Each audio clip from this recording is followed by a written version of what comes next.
Good morning students, स्वागत है आपका ऑनलाइन क्लासेस में।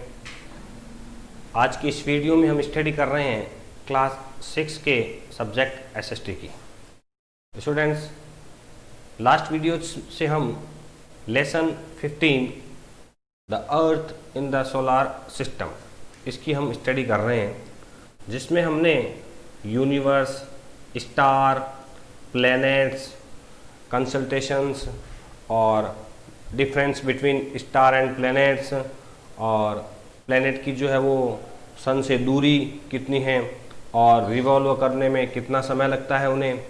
और लास्ट वीडियोस में हमने जो स्टडी की थी उसमें हमारा टॉपिक था अर्थ यानी पृथ्वी, यानी सोलार सिस्टम में जो द सन और अर्थ इसकी हम स्टडी कर चुके हैं।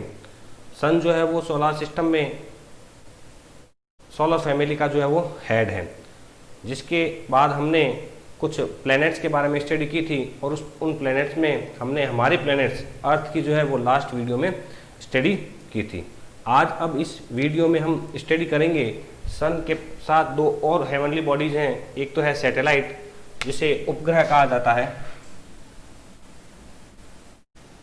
और सेकंड है मून, जिसे चंद्रमा कहा जाता है। चंद्रमा के नाम से हम जानते हैं। तो आज हमारे इस वीडियो में हम सैटेलाइट्स और मून के बारे में स्टडी करेंगे कि what do you mean by satellite, या what do you understand by the term of satellites, कि सैटेलाइट से आप क्या समझते हैं। तो students, satellites are the two types, यानी सैटेलाइट्स दो प्रकार के, there are the two types of the satellites. उपग्रहों के दो प्रकार होते हैं, नेचुरल और मैन मेड। नेचुरल जो हेवनली बॉडीज के साथ जिस तरह प्लैनेट्स हैं यूनिवर्स में, उसी प्रकार हर प्लैनेट के साथ में क्या है, उसका अपना एक सैटेलाइट है। एक हो सकता है या अधिक हो सकता है। तो वो जो हेवनली बॉडीज के रूप में है वो कहलाता है नेचुरल सैटेलाइट। और कुछ सैटेलाइट जो हमने इंसानों ने बनाकर अंतरिक्ष में स्थापित किए हैं उन्हें मैन मेड जो है सैटेलाइट कहा जाता है, जो संख्या में बहुत अधिक है। अब बात करें कि हमारा जो प्लेनेट है अर्थ का सैटेलाइट कौन है। तो earth has only one natural satellite. Earth का केवल एक ही नेचुरल सैटेलाइट है जो रिवॉल्व करता है अराउंड द सन। उसका नाम आप भली बात ही जानते हैं, वो है मून। यानी अर्थ का जो नेचुरल सैटेलाइट है वो क्या है, मून है। चंद्रमा है जो कि रिवॉल्व करता है अराउंड द अर्थ, पृथ्वी के चारों ओर चक्कर निकालता है। तो ये क्या कहलाता है स्टूडेंट्स, सैटेलाइट या उपग्रह। तो ए सैटेलाइट कैन बी नेचुरल और मैन मेड। तो सैटेलाइट किस प्रकार का हो सकता है, नेचुरल भी हो सकता है और मैन मेड भी हो सकता है। The word satellite mean A junior companion और एन अटेंडेंट। अब सैटेलाइट का अर्थ क्या है कि किसी का कार्य में जो अटेंडेंट होता है ना, सहयोगी, या उसका सेकेंड कंपेनियन। जैसे अर्थ का सेकेंड, प्लेनेट का सेकंड कंपेनियन सोलर फैमिली में हेड जो है वो हो गया सन, सन के बाद हो गए प्लेनेट, और प्लेनेट का जो सेकंड कंपेनियन है वो सैटेलाइट के नाम से जाना जाता है।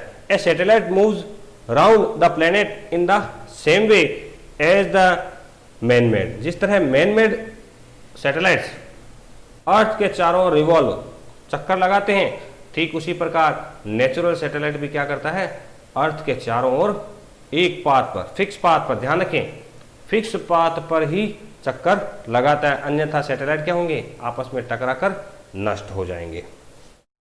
अर्थ has only one natural satellite. जैसा कि मैंने अभी आपको बताया कि पृथ्वी के केवल मात्र एक जो है वो प्राकृतिक सैटेलाइट यानी उपग्रह है, जिसे हम मून के नाम से जानते हैं।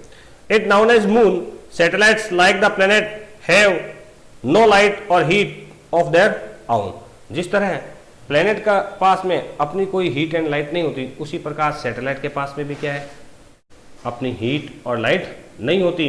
ये सूर्य के प्रकाश से ही गर्म होते हैं और चमकते हैं। They reflect the light of the sun while planets revolve around the sun, the satellites revolve around the planet. मैंने जैसे पहले वीडियो में बताया था स्टूडेंट्स आपको कि अर्थ जैसे सूर्य है, सूर्य के ये हमारी हो गई, ये पाथ हो गया अर्थ का मान लीजिए, और ये अर्थ है हमारी।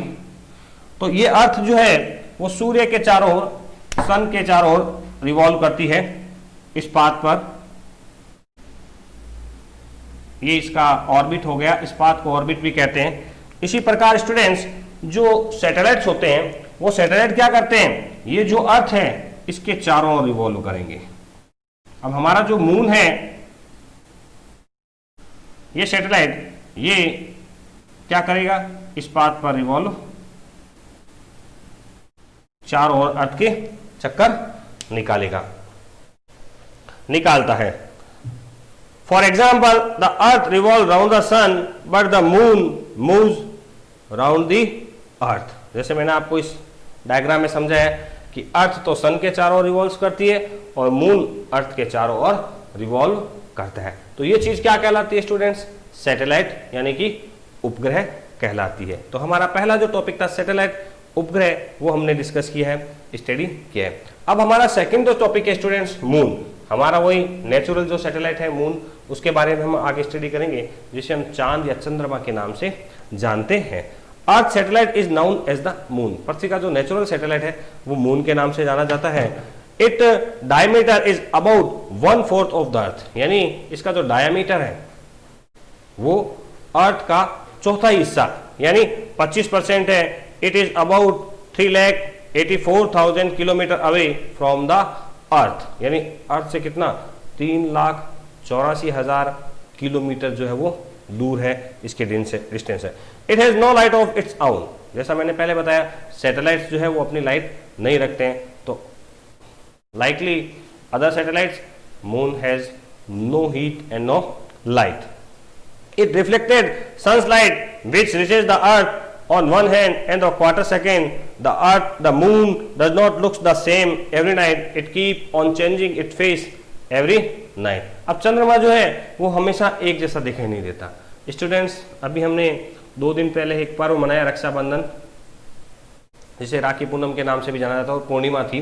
तो आपने देखा होगा कि उस दिन चंद्रमा बिल्कुल गोल और पूरा आकाश में दिखाई दे रहा था। लेकिन अब आप निरंतर उसे अगर 15 दिन तक लगातार रोज रात्रि में देखेंगे तो पाएंगे कि उसका जो आकार है वो धीरे धीरे धीरे क्या हो रहा है, घट रहा है। यानी अभी जो आप आकार देख रहे हैं ये बिल्कुल फुल मून है।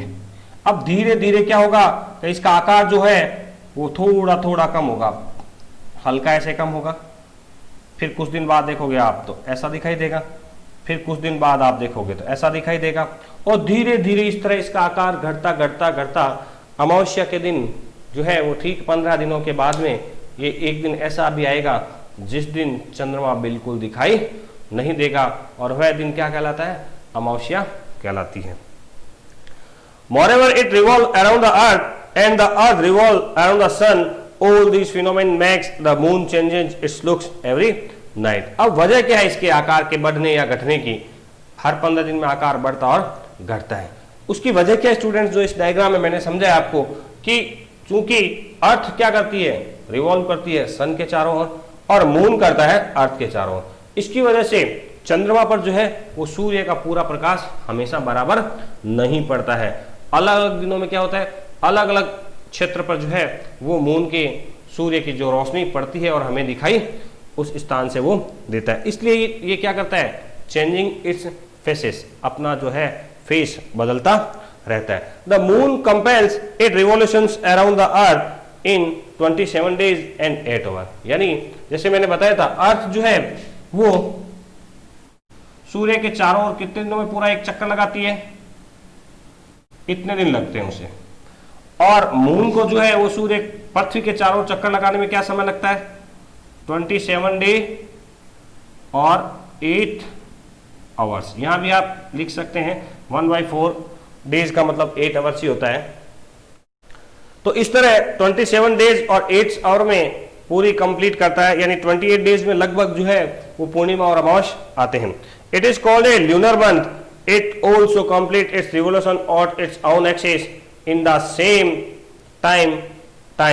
As a result, it shown only one side of us, while the other side of the moon remain away from us. इसलिए जो चंद्रमा का एक हिस्सा है वो हमें पृथ्वी से दिखाई देता है रिवॉल्व करने के कारण, और दूसरा जो हिस्सा होता है स्टूडेंट्स वो हमें दिखाई नहीं देता है। तो स्टूडेंट्स आज हमने स्टडी की है किसके बारे में, सैटेलाइट्स उपग्रह के बारे में और मून चंद्रमा के बारे में। आपकी जो ये बुक है उसके पेज नंबर 91 पर ये दोनों ही टॉपिक जो है वो डिस्क्राइब किए गए हैं। फन टू नो में आपके लिए एक नॉलेज की बात लिखी गई है।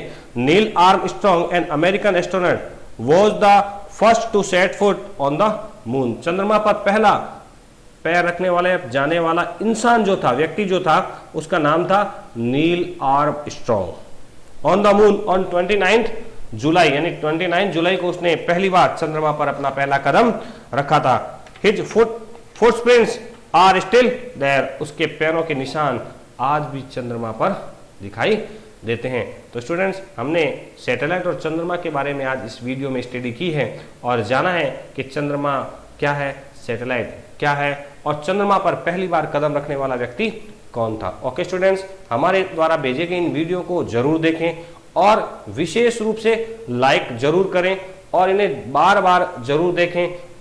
बुक में दिए गए टॉपिक को अवश्य समझें। Thank you.